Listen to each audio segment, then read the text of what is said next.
Katika ardhi nzuri ya Afrika, palikuwepo kijiji kidogo. Miti mikubwa ya akasia.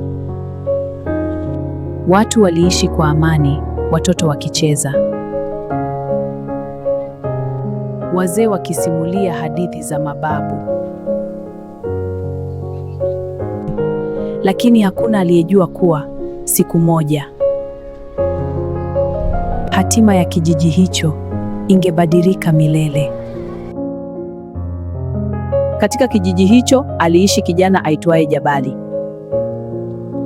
Alilelewa na bibi yake mwenye hekima kubwa, na bibi yake alimwambia kwa sauti ya upole, kumbuka mwanangu, damu ya mashujaa wa Afrika iko ndani yako. Jabali alisikiliza, lakini bado hakujua nini maana ya maneno hayo. Usiku mmoja, wakati dunia imekaa kimya, Jabali aliota ndoto ya ajabu. Katika msitu wenye mwanga wa mwezi, roho ya shujaa wa mababu ilimtokea. Kwa sauti nzito ilisema, ninaitwa Mungu wa mababu, sikiliza na utii. Habari Jabali, wakati umefika. Wewe ndiye mlinzi wa ardhi hii. Jabali alishtuka uzingizini, moyo wake ukapiga kwa nguvu.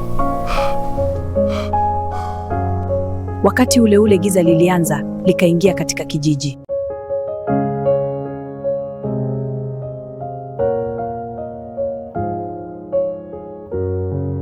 Kundi la majangili hatari lilivamia msitu.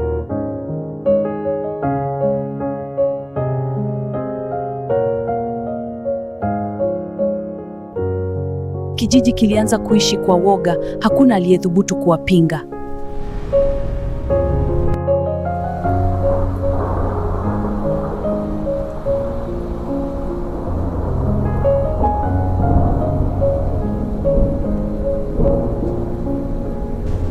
Akakusanya vijana wa kijiji na kuambia, hii ni ardhi ya mababu zetu, tutaipigania. Usiku wa radi na upepo mkali waliingia msituni, wakiwa na mikuki mikononi. Hapo ndipo mapambano makali yalipoanza, wakionekana wakiwapiga wale maadui waliokuwa na risasi, wakiwaua kwa mikuki. Asubuhi ilipofika, jua lilichomoza, jua ya savana. Kijiji kilijaa furaha, ngoma zikapigwa, watu wakaimba, Jabali, Jabali, Jabali, shujaa wetu.